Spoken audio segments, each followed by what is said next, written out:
মানুহে কৈছে যে আলফা মাৰিব লাগে, পৰেশবোৰে আমুক কৰিব লাগে, এনেকুৱা কৰিব লাগে, মই পাগল হ'ব লাগিব এইটো।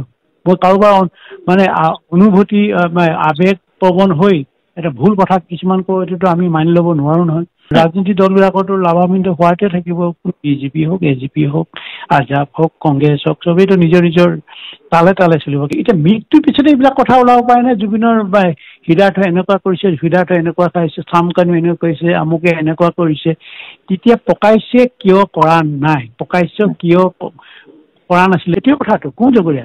শ্যাম কানুৰ লগত ইমান ঘনিষ্ঠ হ'ব পাৰে কোন জগৰীয়া? তাৰ কাৰণে শ্যাম কানু তাৰ হেৰি নাই, বিবেক, জুবিনৰ বিবেক নাই, জুবিনৰ পৰিবাৰৰ বিবেক নাই, চবৰে বিবেক আছেতো, চবেইতো হাইলি এডুকেটেড মানুহ, চবেই জানে, ঘৰৰ মানুহে জানে, তাৰ পৰিয়ালবৰ্গই জানে, তাৰ বন্ধু বান্ধৱে জানে, জুবিনৰ হাৰ্ট বন্ধুসকলে জানে কোন ভাল। তেতিয়া কেলে নগ'লে? মঞ্চবিলাকত এটা মা দেউতা, ককাই ভাই, ল'ৰা ছোৱালী লৈ চাব পৰা অৱস্থা আছেনে? গৈছেনে? চাইছেনে মানুহে? কোন চাম মানুহে এতিয়া বিহু মানে এইবিলাক বিহুৰ সন্মিলনবিলাক বা সেই অনুষ্ঠানবিলাক উপভোগ কৰে? যুৱ চামে কৰে, আৰু যি যুৱ মেক্সিমাম মাতাল হৈ যায়। তেতিয়াহ'লে আমি কোনফালে গৈছো? তাক সেই লৈ কোনোবাই মাতিছিলে, মতা নাই। আমাৰ অন্ধভক্তবিলাক আছে, আমি আছো, আমি সকলোৱে আছো, আমি প্ৰতিবাদ কৰা নাই, উশৃংখল হ'বলৈ দিছো। হিমন্ত বিশ্ব শৰ্মাই #জাষ্টিছ ফৰ জুবিন গাৰ্গৰ বিৰুদ্ধে তেওঁ ইতিমধ্যে ময়ো জুবিন, হিমন্ত আপুনি জুবিন, ময়ো জুবিন, আমিও জুবিন বুলি কৈছে জয়ন্ত মল্ল বৰুৱা, হিমন্ত বিশ্ব শৰ্মা, দিলীপ শইকীয়াই। জুবিন দা হ'বলৈ হ'লে আপোনাৰ এই মানুহবিলাকে ৰাতি আপোনাৰ টোপনিয়ে নাযায় হিন্দু মুছলমান নকৰিলে। কেনেকৈ আপুনি জুবিন হে? কি কথা ক'বলৈ? পাগল নেকি আপোনালোকে? জুবিন দাৰ নাম লৈ শ্লোগান বনাব পাৰে নেকি বাৰু? আপোনালোকে ভাবি চাওক। জুবিন দা এজনেই যি একক আৰু অৰণ্য। জুবিন দাক লৈ ৰাজনীতি কৰা মানুহবিলাক টিকিব নেকি অসমত? নীতিকে উফৰি যাব, উফৰি গ'ল আপোনাৰ। ময়ো জুবিন, আমিও জুবিন বুলি এই বিজেপি, এইটো জুবিন দাই কি বুলি কৈছিলে বিজেপিক? বটলা পাৰ্টি। এই বটলা পাৰ্টীয়ে সেই শ্লোগান দিলে আপোনাৰ এঘণ্টাও নিটিকিলে, লগে লগে উফৰি গ'ল। অসমৰ ৰাইজে ধিক্কাৰ দিলে, তেওঁলোকৰ শ্লোগান এতিয়া নাই। সঁচা সঁচিকে আচলতে হিমন্ত বিশ্ব শৰ্মাই জুবিন দাক ভাল নাপায়, কোনো কাৰণতে পাব নোৱাৰে। কাৰণ হিমন্ত বিশ্ব শৰ্মাৰ যিবিলাক কাৰ্যসূচী সেইবিলাক জুবিন দাই আপোনাৰ ঘূৰ বিৰোধিতা কৰিছে। এই গছকেইজোপা আমি যেতিয়া ইয়াতে ৰখি আছিলোঁ, দীঘলী পুখুৰীৰ পাৰৰ গছ, জুবিন দা নিজে আমাৰ লগত আন্দোলনত আছিলে, ৰাতিটো আমাৰ লগত আছিলে। গতিকে জুবিন দাই গছ নাকাটি বুলি কৈছে, হিমন্ত বিশ্ব শৰ্মাই গছ কাটে। কেনেকৈ এতিয়া জুবিন দাৰ অনুৰাগী হ'ব? জুবিন দাই কৈছে কা বিৰোধিতা কৰোঁ, হিমন্ত বিশ্ব শৰ্মাই কা সমৰ্থন কৰোঁ। জুবিন দাই চবকে লতাশিল খেলপথাৰলৈ মাতিছিলে, আমি সকলো আহিছোঁ তালৈকে কা বিৰোধিতা কৰিবলৈ। হিমন্ত বিশ্ব শৰ্মাই কা সমৰ্থনত খানাপাৰাত আপোনাৰ মিটিং পাতিছে, কা লাগিবই বুলি কৈছে। গতিকে আকাশ পাতাল এটা ডিফাৰেঞ্চ। গতিকে জুবিন দা হাৱাত হৈ নাযায়, আৰু জুবিন দাৰ নাম আপোনালোকে নল'ব পাপিষ্ঠকেইটাই। জুবিন দাৰ আদৰ্শ মাৰ্ডাৰ কৰা মানুহ জুবিন দাৰ মৃত্যুৰ দিনটোত যিদিনা চিতাত তুলিলে সেইদিনা গছকেইজোপা কাটি পেলালে ইয়াত। সেইটো কেনেকুৱা মানুহ আচলতে? জুবিন দাৰ মৃত্যুৰ লগে লগে দীঘলী পুখুৰী গছ কাটি দিলেও জাতিৰ শত্ৰু হয়নে নহয় এইবিলাক মানুহ? ৰাজনীতি কৰি আছে, সেই ৰাজনীতি উপৰিও গৈ আছে আৰম্ভণিৰ দিনটোৰ পৰা। আপোনাৰ জুবিন দা যেতিয়া কফিনটো লৈ আহিছিলে সেইদিনাৰ পৰা ৰাজনীতি তাত আপোনাৰ আমাৰ গামোচা, আমাৰ স্বাভিমান গামোচাৰ উপৰি তাত আইনাৰ এখন, বড়ো জনগোষ্ঠীৰ আইনাৰ এখন কেলে দিছিলে? মানে BTC নিৰ্বাচন চলিছিলে, পিছদিনা BTC নিৰ্বাচন চলিছিলে। এই BTCৰ মানুহৰ আৱেগ ল'বৰ কাৰণে তাত আইনাৰখন দিলে। অসমৰ জাতি জনগোষ্ঠীৰ চবৰে গামোচা আছে, আমি আইনাৰখনৰ বিৰোধিতা কৰা নাই, কেৱল আইনাৰখন কিয় দিলে? পলিটিক্স সেইদিনাৰ পৰাই জুবিন দাক লৈ কৰি দিলে। এনেকুৱা দুষ্ট বুদ্ধিৰ মানুহ আমি দেখি আছোঁ, আমিতো বুৰ্বক নহয়, আমি চব দেখি আছোঁ। আৰু তাৰ পাছত আপুনি দেখিলে যে তাৰ পিছদিনাৰ পৰা জুবিন দাৰ মৃত্যুৰ আপোনাৰ অন্ত্যেষ্টিক্ৰিয়া দিয়াৰ পাছত আপোনাৰ দুৰ্গা পূজা আৰম্ভ হৈছিলে, আৰু দুৰ্গা পূজাত আপোনাৰ চেল্ফি লৈ ঘূৰি ফুৰিছিলে। মানে মহিলা যুৱতীক মানে ওচৰলৈ মাতি আনি আপোনাৰ চেল্ফি হাঁহিব পাৰে। তেতিয়া তেওঁ জুবিন দাৰ মৃত্যু এসপ্তাহ নহওঁতে হাঁহিব কেনেকৈ পাৰে এই মানুহটোৱে? সেই কথাবিলাক আপোনালোকে চাওক। আৰু তাৰ পাছত ক'লে বোলে হেৰি আপোনাৰ দীপাৱলীত ফটকা ফুটাব লাগে বোলে এই আপোনাৰ বৰপেটাৰ শিল্পীবিলাকৰ পৰা দীপাৱলীত তেওঁ ফটকা নিজে কিনিব আৰু ফুটাব। অসমৰ ৰাইজে ফটকা নুফুটায়। অসমৰ ৰাইজৰ মনত একুৰা জুই জ্বলি আছে, জুবিন দাৰ হত্যাকাৰীবিলাকৰ ফাঁচি লাগে। এতিয়া আমাক বেলেগ কথা কৈ লাভ নাই, বেলেগ কথা বুজি নাপাওঁ, এতিয়া কৈ থাকি লাভ নাই, বুজিয়ে নাপাওঁ সেইবিলাক কথা কয়। আৰু খানাপাৰাত সেই কথাটো মই ক'লোৱেই আপোনালোকক, তহঁতৰ ঝুমুৰ নৃত্য কৰাৰ পাছত কাৰ কাৰ বিয়া হ'লি? অসমৰ ৰাইজে কাৰ বিয়া হ'ল সেই খবৰ বিচৰা নাই। জুবিন দাৰ ন্যায় বিচাৰি আছোঁ আমি। দাদা অমৰ হৈ গ'ল, ইতিমধ্যে অমৰ হৈ গ'ল। অমৰ বুলি যে আমি কওঁ, ভগৱানৰ অৱতাৰ বুলি যে কওঁ, কাক কওঁ আমি? ভগৱানৰ অৱতাৰ এয়াই। আমি দাদাক যিসকলে চিনি পোৱা নাছিলে হয়তো এতিয়া ভাবক মৃত্যু জুবিন গাৰ্গ আৰু বেছি শক্তিশালী। জুই হয় জুই, গতিকে জুইত হাত নিদিব। দাদাক ন্যায় দিয়ক। ৰাজনীতি মেৰপাক আমি বুজি নাপাওঁ, ৰাজনীতি নকৰিব দাদাৰ লগত। আজি এমাহ পাৰ হৈ গ'ল প্ৰচেছ নাজানো এইবিলাক আমি কেৱল জুবিন দাৰ নিয়াৰ বাবে আৰু এই যাত্ৰা চলি থাকিব এবাৰ চাওক লাখ লাখ জনতা কোনো বিচলিত হোৱা নাই সেইদিনাখনি ৰেকৰ্ড কৰিছিলে ৱৰ্ল্ড ৰেকৰ্ড আৰু আজিও একেই কোনো ব্যতিক্ৰম নহয় গতিকে জুবিন দাৰ বাবে মোৰ এই যাত্ৰা তেওঁ মোক থিয় কৰাই দিছিলে মোৰ ৰাজহাড় ভাগিছিলে ৰাজহাড় মই হোল লাইফ ডক্টৰে কৈছিলে যে মই হুইল চেয়াৰত থাকিম আজি মই থিয় হৈ গ'লো আৰু থিয় হোৱাৰ কাৰণে আহিছোঁ সেইদিনাখনি মোক সৰু সজাত প্ৰশাসনে যাব দিয়া নাছিলে একচুৱেলি ভয় খাইছিলে কিন্তু মই কৈছোঁ যে দাদা তাত চিৰনিদ্ৰাত শুই আছে মই ইয়াৰ পৰা ঘূৰি যাম সেইটো প্ৰশ্নই নুঠে 10 মিনিট লাইন হোৱাৰ পিছত পাছলৈ ঘূৰি চাইছোঁ চকুৰে দেখিব পৰা নাই মই যে পাৰ ক'ত আছে তথাপিতো মোৰ সাহস আছে আৰু মই সেই সাহসত গৈ 4 ঘণ্টা খোজকাঢ়ি গৈ মই দাদাক চাইছিলোঁ আৰু আজি 1 মাহৰ পাছত আহিছোঁ কেৱল আজি আহিছোঁ মই কেৱল দাদাৰ ন্যায়ৰ বাবে তো মোৰ এটা দুৰ্ঘটনা হ'ল আচল কথা হ'ল কি তেওঁ মোক দেখি কান্দিছিল মই প্ৰত্যেকতে এই কথাটো কৈছোঁ তেওঁ মোক দেখি কান্দিছিল প্ৰথমজন ব্যক্তি যি মোক দেখি তেওঁ চকুৰ পানী বৈ আহিছিল তেওঁ আশে পাশে যিসকল মানুহ আছিল তেওঁলোকৰ আগত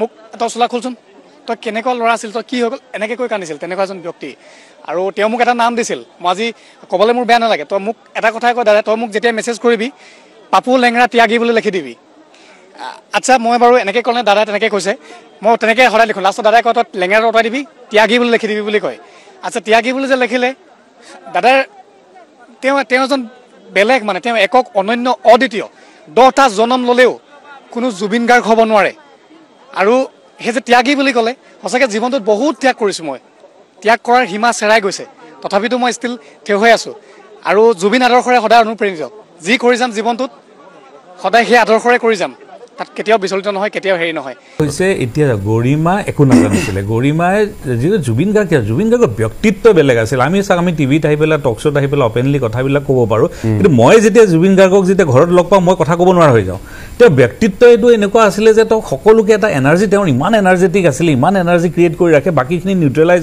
হৈ থাকে আপুনি চাবচোন কোনো মানুহে তেওঁ অকলে এখন বিহু সমিতিত যায় কেতিয়াবা কাৰোবাৰ লগত আপোনাৰ এই নুনমাটি হেৰিতে গৈ পেলাই এবাৰ তৰ্কাতৰ্কি হৈছে গোটেই কমিটিয়ে তেওঁক কৈ আছে আপুনি হিন্দী গান গাব নোৱাৰে কিন্তু অকলে তেওঁ কিন্তু সকলৰ লগত যুদ্ধ কৰিছে জুবিন গাৰ্গৰ এটা ব্যক্তিত্ব বেলেগ আছিল মানৱ নহয় এইবিলাক মহামানৱ বা এতিয়া মানে আপুনি মানে ঈশ্বৰৰ ভগৱানৰ বুলি ক'ব পাৰিছে তেওঁলোকৰ মানুহৰ লগতে গৰিমা একো নাজানিছিলে গৰিমা এইবিলাক বস্তুত সোমোৱা নাছিলে ঘৰৰ মানে ৱাইফ হিচাপে ঘৰখন খুব সুন্দৰভাৱে চলাইছিলে আজি আপুনি পামী বৰঠুকৰৰ কথা কৈছে ভনীয়েক একেবাৰে সহজ সৰল কোনো এইবিলাক ছিষ্টেমত নাই তেওঁ দেউতাকক লৈ নিজৰ ছোৱালী লৈ পেলাই ব্যস্ত হৈ থাকে ঘৰৰ মানুহবিলাকে জুবিনৰ বিজনেছ ইত্যাদিত সোমায় কিন্তু আমি জুবিন দাই মই জনাত গম পাইছিলে কিছুদিন আগতে কিছু বছৰ আগৰ পৰাই গম পাই আছিলে কিন্তু তেওঁ এই পইচা পাতি মোহ মায় এইবিলাক একেবাৰে নাছিলে কিন্তু মনত তেওঁ বহুত দিনৰ পৰা দুখ আছে যেন আমাৰ নিজৰো ফিল হয় তেওঁ গম পাইছিলে যে মোক এওঁলোকে ঠগি খাই আছে আৰু মোৰ ফাইনেন্সিয়েল অৱস্থাটো যে যিমান হ'ব লাগিছিলে ভাল আমি এটা হিচাপ কৰি চাইছিলোঁ মই যে গানৰ প্ৰায় 133 কোটিমান টকা আৰ্ণ কৰিব লাগিছিলে বাকী মই প্ৰগ্ৰেমৰ কথা নকওঁৱেই মানে মই এটা হিচাপ কৰিছিলোঁ গান গাই পেলাই ডাঙৰ ইটছ এ বিগ এমাউণ্ট আৰু বাকীবিলাক যিবিলাক টিভি চিৰিয়েল কৰিছে আপোনাৰ হেৰি কৰিছে সিনেমা কৰিছে বলিউডত বহুতবিলাক প্ৰগ্ৰেম কৰিছে বিভিন্ন ধৰণৰ যিবিলাক ভাৰতৰ বাহিৰতো গৈ বহুত প্ৰগ্ৰেম কৰিছে সেই পইচাখিনিও যদি লয় তেতিয়াহ'লে আপোনাৰ বহুত কেইবা 100 কোটি টকা হ'ব লাগে কিন্তু এই যিটো মিত্তল আৰু এই যিটো সিদ্ধাৰ্থ শৰ্মা ইত্যাদি গোস্বামী ইত্যাদি আৰু চাওক হোৱাটছআপ কমিউনিকেশ্যনত কি ওলাইছিলে যে তেওঁ গুৱাহাটীত থকা হ'লেও বা অসমত থকা হ'লেও এনেকুৱাই হ'লহেঁতেন বা মৃত্যু হ'লহেঁতেন এনেকুৱা ধৰণৰ কথাৰ আপোনাৰ ক'ৰ পৰা ঘটিছে তাৰমানে ভিতৰে কিবা এটা চলি আছিল এতিয়া আপুনি যদি কিবা এটা আছে ভাবে আৰু চাওক এইটোত আপুনি যদি কয় ইয়াত এতিয়া আপুনি চাওক আৰু কোনে কৰিছে কিয় হয় আপুনি চাওক কৰাপশ্যনটো কেনেকৈ জড়িত এই যিবিলাক শ্যামকানু মহন্ত মই আপোনালোকৰ এই প্ৰগ্ৰেমতে আছাম এডভান্টেজ আছাম 2 পাতোতে মই কৈছিলোঁ যে B2B মিটিং কৰা বুলি কয় ছিংগাপুৰত বাৰ মুখ্যমন্ত্ৰী ডাঙৰীয়া গৈ আছে B2B মিটিং কৰিছে ডাঙৰ ডেলিগেট গৈছে শ্যামকানু মহন্তত গৈছে তাৰ পৰা অসমে আজিলৈকে আপুনি কওকচোন ষ্টুডিঅ'ৰ মজিয়াত আপুনি দায়িত্বশীল সাংবাদিক হিচাপে 100 টকা এটা অসমলৈ আহিছেনে আজিলৈকে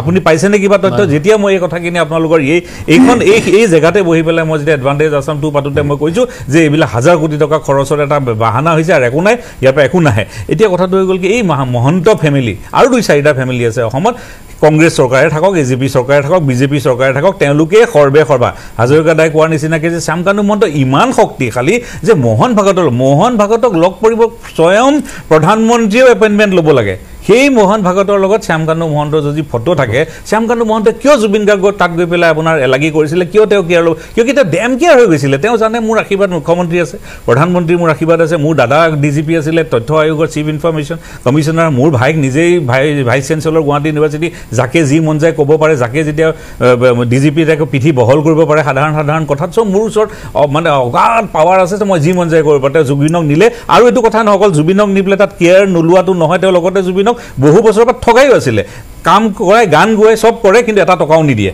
কোনো ৰেকৰ্ড নাই আজিলৈকে চাগে মই নাজানো এইটো ইডিয়ে চাব কিন্তু আমি জনা মতে কোনো ধৰণৰ ৰেকৰ্ডো নাই যে তেওঁ কিবা পইচা পাতিও তাত দিছিল নেকি ঠগাই মানুহটো খাইছিল একদম সহজ সৰল মানুহজনক এইবিলাকে চবে লুটিপুটি খালে এতিয়া কথাটো হৈ গ'ল কি চৰকাৰে বুজিব লাগিব যে বাক্সাতে নিয়ক বা ডিফুতে নিয়ক মানুহৰ মাজত খুব আছে এই আপুনি যে নামকেইটা গালে 8টা নে 9টা তাত আপোনাৰ হিন্দু মুছলিম কৰি লাভ নাই এই যে পাথৰবিলাক দেখিছে আপুনি চাব হেৰিটো জেলখনত গাঁত হৈ গৈছেগে তাৰমানে এই আপুনি কোৱা নামকেইটা 7টা নামে পাথৰ মাৰিছে নেকি শ হাজাৰ মানুহ মাৰিছে এইটোক আমি কেতিয়াও প্ৰশ্ৰয় দিব নোৱাৰোঁ কোনো কাৰণতে হিংসা অসমৰ নিচিনা এটা জেগাত শংকৰদেৱৰ মাধৱদেৱৰ জেগাত আমি কোনো কাৰণতে আমি প্ৰশ্ৰয় নিদিওঁ কিন্তু মানুহৰ মনত বিৰাট ক্ষোভবিলাক আছে ক্ষোভবিলাক ক'ৰ পৰা আহিছে ৰজা ঘৰিয়াই এই ক্ষোভবিলাকৰ উদগিৰণ কৰোঁতে দিছে আজি নহয় বছৰৰ পৰা দি আছে ননীগোপাল মহন্ত কংগ্ৰেছত থাকোঁতে একেটা টিভি চেনেলত গৈ কংগ্ৰেছৰ গুণ গান গাই তত নাপায় মই তেওঁৰ লগত আছোঁ বহুতবিলাক টকছত বহুত গুণ গান গাই একে ৰাতিৰ ভিতৰত এয়াৰপৰ্টত সেইদিনা মই নিজে আছোঁ মই সেইদিনা কিবা এটা দায়িত্বত আছিলোঁ হিমন্ত বিশ্ব শৰ্মা দিল্লীৰ পৰা আহিছে তাৰপিছত ননীগোপাল মহন্ত হিমন্ত বিশ্বক লগ ধৰিব গৈছে আপুনি বিশ্বাস কৰিব বা নকৰে ৰেকৰ্ডত আছে সেইদিনা মই তেওঁক আনি পেলাই হিমন্ত বিশ্বক লগাই দিছিলোঁ সেইদিনাই লগালগ তেওঁ গৈ পেলাই বিজেপি হৈ গ'ল আমি কিন্তু বিজেপি হৈ যোৱা নাই আমি তেনেকৈ থাকিলোঁ আমি সেইদিনাৰ পৰা লগো পোৱা নাই কিন্তু একে দিনতে তেওঁ বিজেপি হৈ গ'ল তেওঁ গোটেই স্পীচটো হিমন্ত বিশ্ব শৰ্মাই বাজপেয়ী ভৱনত আহি পেলাই যিটো স্পীচ দিব সেই গোটেইটো তেওঁ লিখি পেলাই আহিছে তো তেনেকুৱা ধৰণৰ চৰিত্ৰ মানুহবিলাকক যদি আজি মুখ্যমন্ত্ৰী ইমান প্ৰমোট কৰে যিটো 20-25 লাখ পঢ়া শুনা গ্ৰেজুৱেশ্যন মাষ্টাৰ ডিগ্ৰী কৰি লৈ পেলাই আজি বাক্সা জিলাকে এই যে ল'ৰাবিলাক আহিছে ক'ৰে কাম নাই বন নাই ঠিকা নাই টুকুলি নাই একো নাই যিবিলাক ঠিকা টুকুলি কৰি আগতে আমাৰ ল'ৰা ছোৱালীবিলাক খাই বৈ আছিলে দুবেলা দুমুঠি সেইবিলাকো পেকেজ কৰি আপোনালোকে গোটেই বহিৰাগত ডাঙৰ মানুহবিলাকক দি দিলে দিল্লী ৰাজস্থান বম্বেৰ পৰা মানুহ আহি পেলাই অসমৰ গোটেই ঠিকা টুকুলি সোমাই গ'ল আমাৰ মানুহবিলাকে কি পাইছে পুলিচৰ লাঠিকোপ পাইছে পৰীক্ষা দিব আহিব পৰীক্ষাত কোনোবাই কিবা কৰিব পিঠি বহল কৰিম বুলি ডিজিপিয়ে ষ্টেটমেণ্ট দিয়ে এনেকুৱা ধৰণৰ কথা নেকি সেইকাৰণে মই কৈছোঁ যে এদিনত হোৱা ঘটনা নহয় সেইটো আপোনালোকে মিডিয়া হাউচে বুজিব লাগিব আৰু আপুনি যিটো কৈ আছে যে আপোনাৰ মিডিয়া হাউচক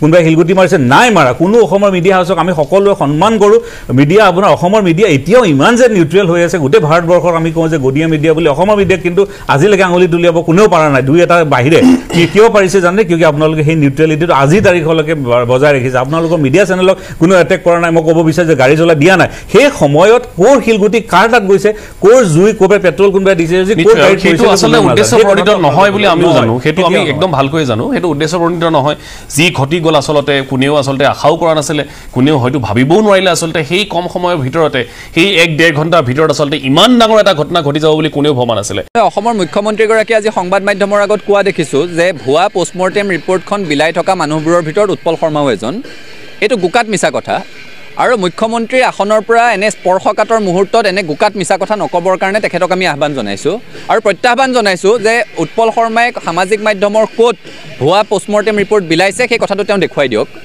কাৰণ যেতিয়া কালি নিশাৰে পৰা সৰ্বত্ৰে বাতৰি প্ৰকাশিত হৈছিল সামাজিক মাধ্যমত চৰ্চা চলিছিল যে এখন পোষ্টমৰ্টেম ৰিপৰ্ট ফাদিল হৈছে সেইখিনি সময়ত আমি সামাজিক মাধ্যমৰ জৰিয়তে SITক আহ্বান জনাইছিলোঁ যে পোষ্টমৰ্টেম ৰিপৰ্টখন আসল নে নকল সেই কথাটো SITয়ে স্পষ্ট কৰিব লাগে আৰু যদি আসল তেতিয়াহ'লে দোষীক কৰায়ত্ব কৰিব লাগে যিয়ে ফাদিল কৰিলে আৰু এজন দায়িত্বশীল নাগৰিক হিচাপে এটা সংগঠনৰ প্ৰতিনিধি হিচাপে সেইটো আমাৰ দায়িত্ব SITক সৰ্বত্ৰে চৰ্চা চলি থকা মানুহৰ হাতে হাতে থকা এখন ৰিপৰ্ট আসল নে নকল সোধাটো অপৰাধ হ'ব নোৱাৰে আসল নে নকল সোধাটোৱে ভুৱা ৰিপৰ্ট ভগাই থকাটো নুবুজায় আৰু এনে সংবেদনশীল সময়ত ইমান দায়িত্বজ্ঞানহীন কাম ছাত্ৰ সন্থাৰ সভাপতিয়ে কৰাৰ কোনো প্ৰশ্নই উঠিব নোৱাৰে সেইকাৰণে মুখ্যমন্ত্ৰীগৰাকীক কৈছোঁ ছাত্ৰ সন্থাৰ সভাপতিয়ে মুন্না প্ৰসাদ গুপ্তা ডাঙৰীয়াক নিজে ফোন কৰি সত্যাসত্য কিয় নুসুধিলে সেইটো তেওঁৰ প্ৰশ্ন হোৱা উচিত নহয় তেওঁ আচলতে SITক প্ৰশ্ন সুধিব লাগে যে এই ডিজিটেল যুগতো কালি নিশা 10 বজাৰ 10:30 বজাৰ পাছৰে পৰাই সৰ্বত্ৰে পোষ্টমৰ্টেম ৰিপৰ্ট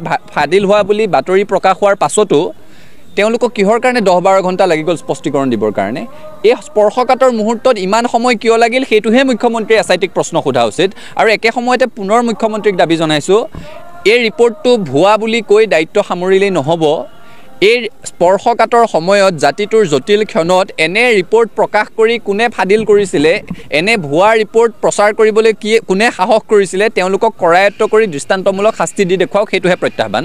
কালি মাননীয় মন্ত্ৰী পীযুষ হাজৰিকা ডাঙৰীয়াই জুবিনদাৰ মৃত্যুৰ পাছত অসম চৰকাৰে কি কাৰ্যপন্থা হাতত ললে তাৰ কিছু আভাস দাঙি ধৰি 15-16টামান পইণ্ট ফেচবুকত প্ৰচাৰ কৰা দেখিবলৈ পোৱা গৈছে। আৰু আজি আমি জুবিনদাৰ মৃত্যুৰ পাছত অসম চৰকাৰে কি কাৰ্যপন্থা হাতত নললে বা ল'ব লাগিছিলে সেই বাৰ্তাটো ৰাইজৰ মাজলৈ পঠিয়াবলৈ বিচাৰো। মন্ত্ৰী ডাঙৰীয়া লিখিছে যে ছিংগাপুৰৰ পৰা জুবিনদাৰ মৃতদেহটো ক্ষিপ্ৰ কাৰ্যপন্থা গ্ৰহণ কৰি অসমলৈ লৈ অহা হৈছিলে।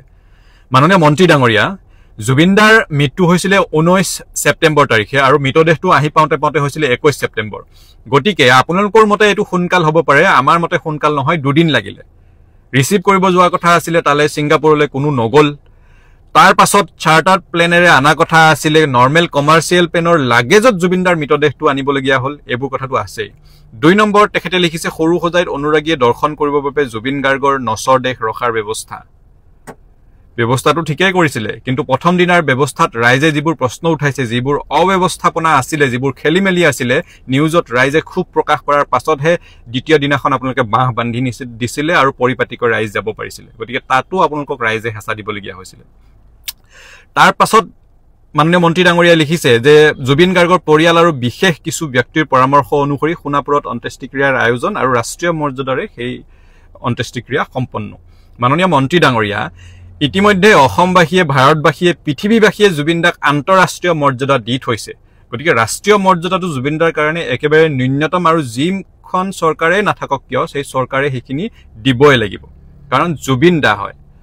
তাৰ পাছত মাননীয় মন্ত্ৰী ডাঙৰীয়াই লিখিছে দ্বিতীয়বাৰৰ বাবে মৰণোত্তৰ পৰীক্ষা বাবে নিৰ্দেশনা। মাননীয় মন্ত্ৰী ডাঙৰীয়া, এই দ্বিতীয়বাৰৰ বাবে পোষ্টমৰ্টেম যিটো আছিলে মৰণোত্তৰ পৰীক্ষা, সেইটো কৰোৱাৰ শুভ বুদ্ধি কিন্তু আপোনালোকৰ উদয় হোৱা নাছিলে। ৰাইজে যেতিয়া হেঁচা দিলে, ৰাইজে যেতিয়া নিউজত ক'লে, ছ'চিয়েল মিডিয়াত বহুতে ক'লে যে দ্বিতীয়বাৰ পোষ্টমৰ্টেম হ'ব লাগে, তাৰ পাছতহে এইটো শুভ বুদ্ধি চৰকাৰৰ উদয় হ'ল, আপোনালোকৰ চৰকাৰখনৰ।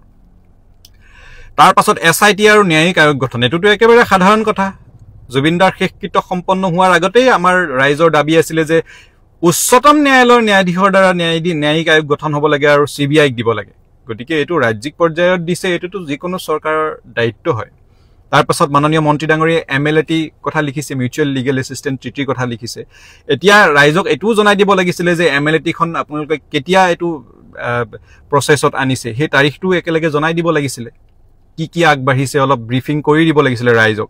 ছিংগাপুৰত সমান্তৰালভাৱে তদন্ত আৰম্ভ কৰি ছিংগাপুৰৰ মৰণোত্তৰ পৰীক্ষা প্ৰতিবেদন ভাৰতক গতাই দিয়ে। ছিংগাপুৰ নহয়, বেলেগ দেশত হ'লেও তেওঁলোকৰ এইটো দায়িত্ব, যিকোনো দেশৰে তেওঁলোকে মৰণোত্তৰ পৰীক্ষা কৰি ৰিপৰ্টটো দিবই লাগিব। এইটো ইয়াতে এই পোষ্টাৰখনত দিবলগীয়া কি আছিলে সেইটোহে আমি বুজি নাপালোঁ। অভিযুক্ত, ছিংগাপুৰৰ পৰা অহা অভিযুক্ত 7জন অভিযুক্তক গ্ৰেপ্তাৰ কৰা হয়। এইটোতো একেবাৰে সাধাৰণ কথা, ৰাইজৰ যিহে দাবী তাৰ কাৰণে অভিযুক্তসকলক গ্ৰেপ্তাৰ কৰিবই লাগিব, কাৰণ তেওঁলোক জুবিনদাৰ মৃত্যুত অভিযুক্ত হয়। অভিযুক্তসকলৰ বিত্তীয় খেলিমেলি সন্দৰ্ভত ইডিলৈ প্ৰেৰণ, অভিযুক্তসকলৰ সম্পত্তি চিল আৰু ফ্ৰিজ কৰা হয়। এতিয়া সম্পত্তিবোৰ কেতিয়া চিল কৰা হৈছে, ফ্ৰিজ কৰা হৈছে, একাউণ্টছবোৰ সেইটো জনাই দিলেও ভাল আছিলে।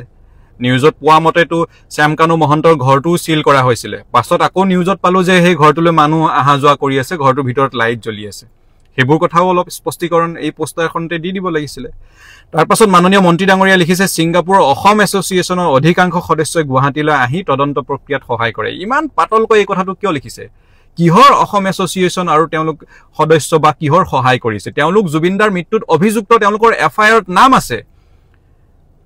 তেওঁলোক আহি ইয়াতে সহায় কৰাৰ নিচিনা কথা মাননীয় মন্ত্ৰী ডাঙৰীয়াই লিখাটো খুবেই দুৰ্ভাগ্যজনক। তেওঁলোক অভিযুক্ত হয়, তেওঁলোক অহাৰ লগে লগে ইয়াতে জেলত ভৰাই থ'ব লাগিছিলে, কাৰণ তেওঁলোক প্ৰভাৱশালী মানুহ, তেওঁলোকৰ হাই প্ৰফাইল মানুহৰ লগত কানেকশ্যন আছে। গতিকে সেই মানুহখিনি যাতে তদন্ত প্ৰক্ৰিয়াত প্ৰভাৱ বিস্তাৰ কৰিব নোৱাৰে, তাৰ কাৰণে জুবিনদাৰ মৃত্যুৰ তদন্ত শেষ নোহোৱালৈকে সেই ছিংগাপুৰৰ অভিযুক্তকেইজনক অসমৰ জেলত ভৰাই থ'ব লাগিছিলে। পাছত ন্যায়ালয়ে কি ৰায়দান দিয়ে দিব, দোষী নিৰ্দোষী। কিন্তু মাননীয় মন্ত্ৰী ডাঙৰীয়াই এনেধৰণে কিয় লিখিছে যে আহি সহায় কৰিছে? তেওঁলোকে একো সহায় কৰা নাই, তেওঁলোক অভিযুক্ত। তাৰ পাছত লিখিছে মাননীয় মন্ত্ৰী ডাঙৰীয়াই যে জুবিনৰ বাবে সমাধি ক্ষেত্ৰ নিৰ্মাণ কৰিবলৈ এখন সমিতি গঠন। এইটো সমিতি আপোনালোকে গঠন নকৰিলেও ৰাইজে কৰি দিলেহেঁতেন। জুবিনদাৰ সমাধি ক্ষেত্ৰ বিশ্বৰ ভিতৰত আটাইতকৈ বেছি উচ্চমানৰ সমাধি ক্ষেত্ৰ হ'ব লাগিব, ইয়াত ৰাইজৰ দৃষ্টি নিবদ্ধ থাকিব।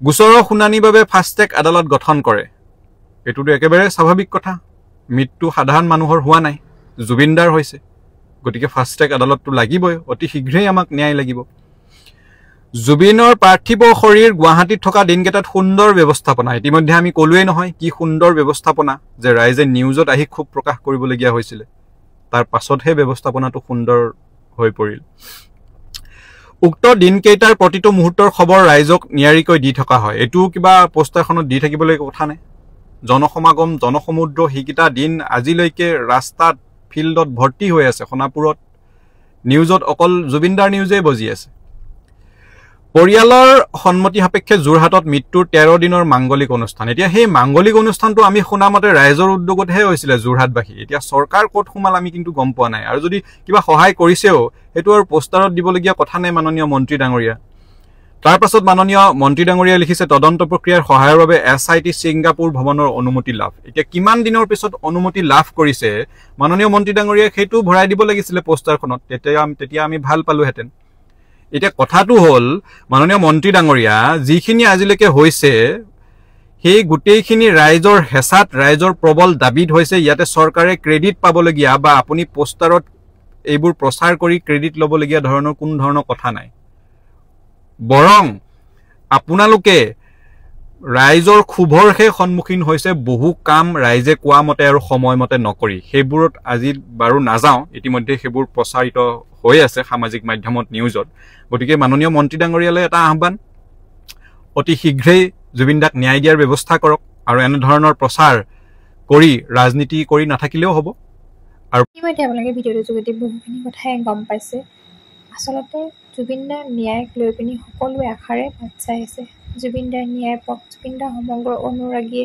সমগ্ৰ অসমবাসীয়ে যাতে ন্যায় পায় জুবিনদাৰ কি হৈছিল অকল সেইটো জানিবৰ কাৰণে সকলো এতিয়া বহুত বেছি আশাৰে ৰৈ আছে কাৰণ জুবিনদাৰ লেখীয়া সম্পদ এজন যেতিয়া আমাৰ মাজৰ পৰা নাইকিয়া হৈ গৈছে এই নৰপিশাচ যেতিয়াই আমাৰ অসমৰ পৰা লৈ গৈ পিনি তাত অকলশৰে যে নাইকিয়া কৰি পেলালে জুবিনদাৰ নিথৰ দেহ আহিবলগীয়া হ'ল আমাৰ মাজলৈ কিয় হ'ল অকল সেইটোৱে বিচাৰিছে অসমবাসীয়ে আৰু লগতে পৰিয়ালবৰ্গই জুবিনদাৰ নোহোৱা আজি কিমানটা দিনেই পাৰ হৈ গ'ল কিন্তু সকলে জাষ্টিছ ফৰ জুবিন গাৰ্গ লিখি থাকিলে জানো হ'ব সেইবাবে বহুকেইজনে বহুখিনি কথাই সামাজিক মাধ্যমৰ আগত প্ৰকাশ কৰি আছে আপোনালোকে দেখিছে চৰকাৰখনক লৈ পিনি বহুখিনি প্ৰতিবাদ হৈছে আইনখনক লৈ পিনি হৈছে কাৰণ এই চৰকাৰখনত যেতিয়া ইমান লেহেমীয়া গতিত যে এইবোৰ হৈ আছে কিয় লেহেমীয়া গতিত জুবিনদাৰ ন্যায় হৈছে ন্যায়ৰ বাবে প্ৰতিবাদ কৰিব থাকিবলগীয়া হৈছে সেইবাবে সকলো ৰাইজ